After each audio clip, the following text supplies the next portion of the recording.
It's a gloomy morning. So, let's see. I got to bed around 11 last night. There was thunder in the distance, and Christie had come upstairs and was laying on the bed and was scared. So, I'm getting ready for bed at 10, but then I noticed that, so I went and told Mom I'm going to stay up so that Christie won't be scared. I stayed up till 11 watching the last of a video. Leads were all tangled. Alright, so Christie ended up sleeping on the floor next to the bed for a while, and then I couldn't get sleep. I was up till at least 1 o'clock,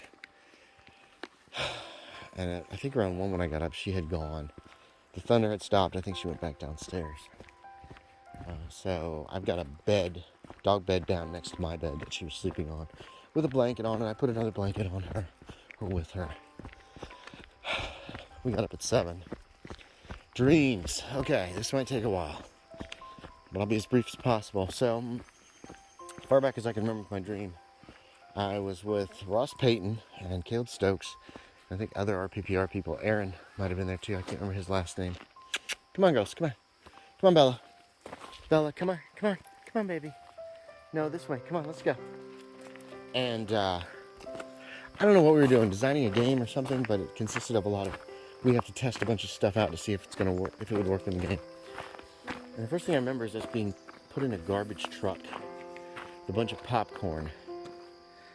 I'm not sure why, but Ross and I went, I think it was Ross and I that went in. We were in ninja costumes, and we were dumped into this garbage truck. I don't know if we were supposed to escape or what. I mean, it was a test. It wasn't like we were in a real garbage truck.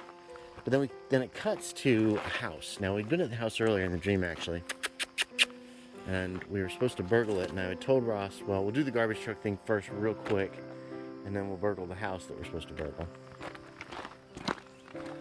So we get to the house, and we park the car next door in front on the street, and then we're heading over to the house, and Ross suddenly realizes we've left our ninja costumes behind. We dumped them on the side of the road when we got out of the garbage truck. And I said, okay, we'll just quick burgle this place. It'll take 5 minutes, and then we'll go back and get them. So there's like 4 or 5 of us going into this house. We go around the side of the house, and there are a set of stairs going up, and there are balconies or porches up there. It's a very old but big brick house. And we get up there, and we're looking for a way in. There's a lot of doors on this house too. And there's a dog sitting on one of these porches with a chess set.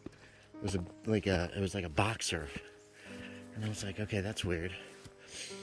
And I turn to look around, and there's an open door at the opposite end of the balcony.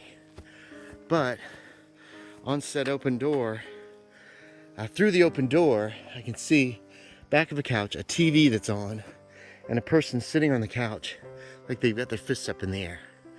And Ross sees this at the same time. Meanwhile, one of the people in our group, I don't know who, is like on the phone constantly going, yeah, yeah. Like loudly, it seemed.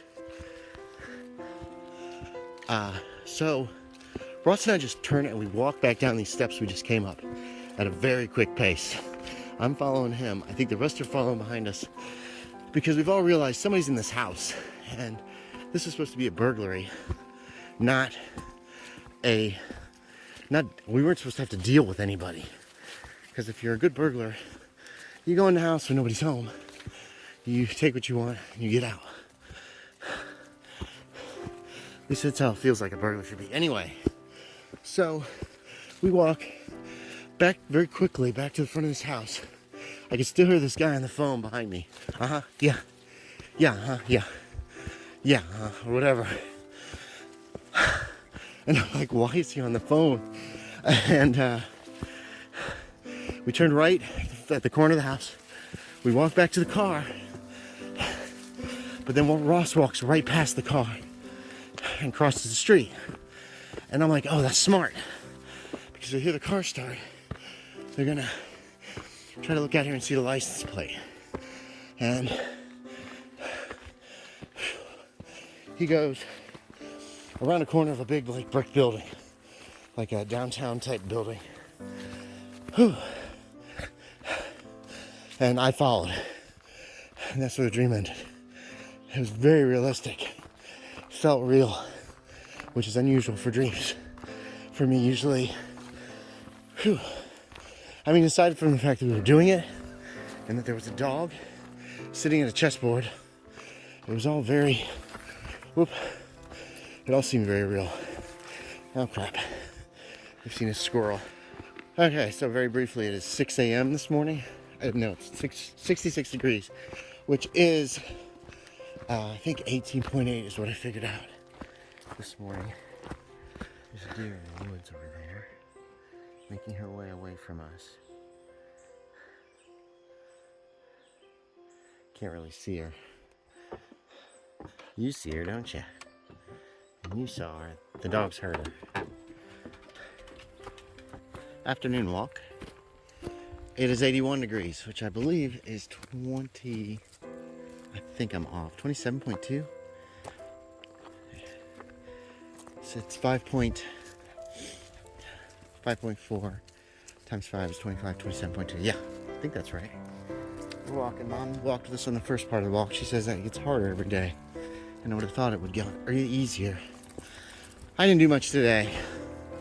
I read some and took some notes out of a Lovecraft story. I stumbled across some pictures online that led me to some comic books, some old 1970s comic books that have Lovecraft stuff in them, so I looked through those. That's about it. Kind of a throwaway day because I've been pushing hard lately and I feel like it's time. Come on. What are you doing?